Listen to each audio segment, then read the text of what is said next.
ಆಚೆ ಇದ್ದಾಗ ಅವರು ಆ ಟಾಪಿಕ್ಕೇ ಬೇಡ. ಕಾರಣ ಏನಂತಂದರೆ ಅವ್ರ ಫ್ಯಾಮಿಲಿಗೆ ಅವ್ರಿಗೆ ನಡೆಯೋ ನೋವಿಗೆ ಉತ್ತರ ಕೊಡೋಕ್ಕಾಗಲ್ಲ. ನಾನು ಇನ್ನೊಂದು ಹೇಳ್ತೇನೆ, ಅವ್ರು ಯಾರಿಗೆ ಹೇಳಿದ್ದು ಅವ್ರಿಗೆ ಕೇಳಿ. ಅವ್ರ ಸ್ಟೇಟ್ಮೆಂಟಿಗೆ ನನಗೆ ಯಾಕೆ ಪನಿಷ್ ಮಾಡ್ತಾ ಇದ್ದೀರಾ ನೀವು? ನಾನು ಯಾಕೆ ಉತ್ತರ ಕೊಡ್ತೀನಿ ಸರ್? ಇಲ್ಲ ಸರ್, ಇದ್ರ ಬಗ್ಗೆ ಮಾತಾಡೋದೇ ನನಗೆ ಪನಿಷ್ಮೆಂಟು. ಕಾರಣ ನಾನು ಇದಕ್ಕೆ ಕೂತಿದ್ದೀನಿ.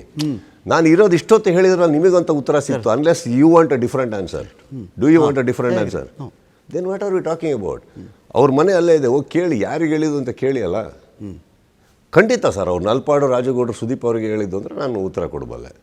ಖಂಡಿತ ಕೇಳಿ. ಇದು ಒಂದು ಈಗ ನಲ್ಪಾಡು ಮಾತಾಡಿದ್ರು ತಾನೆ, ನಲ್ಪಾಡು ಸಿನಿಮಾಗೆ ಇನ್ವಾಲ್ವ್ ಆಗ್ತಾರ? ಇಲ್ಲ. ರಾಜಗೌಡರು ಸಿನಿಮಾಲಿಗೆ ಅವರು ಕೂತ್ಕೊಂಡು ಹೇಳಿದ್ದಾರೆ ಅಂದರೆ ಬೇರೆ ಇರಬೇಕಲ್ಲ, ಸ್ಪೆಸಿಫಿಕ್ ತಾನೆ. ಈಗ ಅವ್ರು ಯಾವ್ಯಾವುದೋ ಸ್ಥಾನದಲ್ಲಿದ್ದಾರೆ, ಅವ್ರು ಯಾಕೆ ಇಲ್ಲಿಗೆ ಇಳಿತಾರೆ?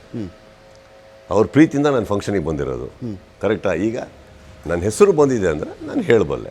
ಅಂತೆ ಕಂತೆಗೆ ನಾನು ಮಾತಾಡೋಕ್ಕಾಗಲ್ಲ sir. You at least let us respect our own position. Correct, ನಮ್ಮ ಪೊಸಿಷನ್ನ ನಾವು ರೆಸ್ಪೆಕ್ಟ್ ಮಾಡ್ಕೊಳ್ಳೋಣ, ಅದು ಬೇಕಾಗಲ್ಲ. ಇವಾಗ ನೋಡಿ, ಸಿನಿಮಾ ಬಿಟ್ಟು ಎಷ್ಟೊತ್ತು ಮಾತಾಡ್ತಾ ಇದ್ದೀವಿ. ಇದು ನಿಮಗೆ ಕ್ಲಾರಿಟಿ ಇದೆ ನಮ್ಮ ಬಗ್ಗೆನೇ ಅಂತ? Why do you say that? ಇಲ್ಲ ಇಲ್ಲ, ನಮ್ಮ ಬಗ್ಗೆನಂತ ಕ್ಲಾರಿಟಿ ಇದೆ ನಿಮಗೆ? Why are we talking about it? Why are we talking about it? ಉತ್ತರಗಳಂತೂ ನಾನು ಕೊಟ್ಟಾಯ್ತು. ಇಂಡಸ್ಟ್ರಿ ಡ್ಯಾಮೇಜ್ ಮಾಡ್ತಿದ್ಯಾ ಇದು? ಎಂಟೈರ್ ಇಂಡಸ್ಟ್ರಿಗೆ ಈ ಥರದೊಂದು ಬೆಳವಣಿಗೆ, ಒಬ್ಬನೊಬ್ಬನ ಹಾಳು ಮಾಡೋಣ, ಒಬ್ಬನ ಕಾಲ ಎಳಿಯೋಣ, ಸರಿ ಅವ್ನು ಮುಗಿಸೋಣ. ಒಂದು ಮಾತು ಸರ್, ನಾನು ಪರದೆ ಮೇಲೆ ಇರೋನು ಸರ್, ಪರದೆ ಮೇಲೆ ಇದ್ದೀನಿ. ನಾನು ಇದಕ್ಕೆಲ್ಲ ರಿಯಾಕ್ಟ್ ಮಾಡೋಕ್ಕಾಗಲ್ಲ. ನಾನು ಸೋಷಿಯಲ್ ಮೀಡಿಯಾದಲ್ಲಿ ಏನು ಗಲಾಟೆಗಳು ನಡೀತಾವೆ ಇದಕ್ಕೆಲ್ಲ ನಾನು ರಿಯಾಕ್ಟ್ ಮಾಡ್ತಾ ಕೂತ್ರೆ ಸಿನಿಮಾ ಮಾಡೋಕ್ಕಾಗಲ್ಲ. I come from a bigger screen, I am there. ನಾವೆಲ್ಲ ಸ್ಕ್ರೀನು ಸರ್. ಥಿಯೇಟ್ರಲ್ಲಿ 5 ಜನ ಇದ್ದರೂ ಅದೇ ಕತೆ ಹೇಳ್ತೀವಿ, 50 ಜನ ಇದ್ದರೂ ಅದೇ ಕತೆ ಹೇಳ್ತೀವಿ, 5,000 ಇದ್ದರೂ ಅದೇ ಕತೆ ಹೇಳ್ತೀವಿ. 5 ಜನ ಇದ್ದರೂ ನಮ್ಮ ಸಿನಿಮಾ ಬಡ್ಜೆಟ್ ಅದೇ, 500 ಇದ್ದರೂ ಅದೇ ಬಡ್ಜೆಟು, 5,000 ಇದ್ದರೂ ಅದೇ ಬಡ್ಜೆಟು. ಥಿಯೇಟ್ರಲ್ಲಿ ಸಿನಿಮಾ ನೋಡ್ತಾರೋ ಸಿಟಿ ಹೊಡಿಬೋದು, ಚಪ್ಪಾಳೆ ತಟ್ಬೋದು, ಸ್ಕ್ರೀನ್ ಯಾವತ್ತೂ ರಿಯಾಕ್ಟ್ ಮಾಡಲ್ಲ.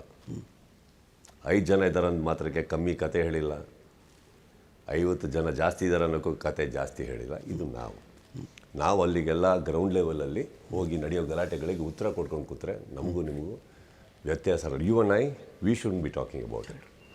ರೀಸೆಂಟಾಗಿ ಏನಾಗಿತ್ತು ಅಂದರೆ, ಈ ಥರದ್ದು ಕೆಲವು ಪೇಜ್ಗಳಲ್ಲೆಲ್ಲ ಈ ಥರದ್ದು ಅಶ್ಲೀಲ ವಾಚ್ಯ ಇದ್ದಾಗ ಕಂಪ್ಲೇಂಟ್ ಆಯಿತು, ಅರೆಸ್ಟ್ಗಳು ಆದವು.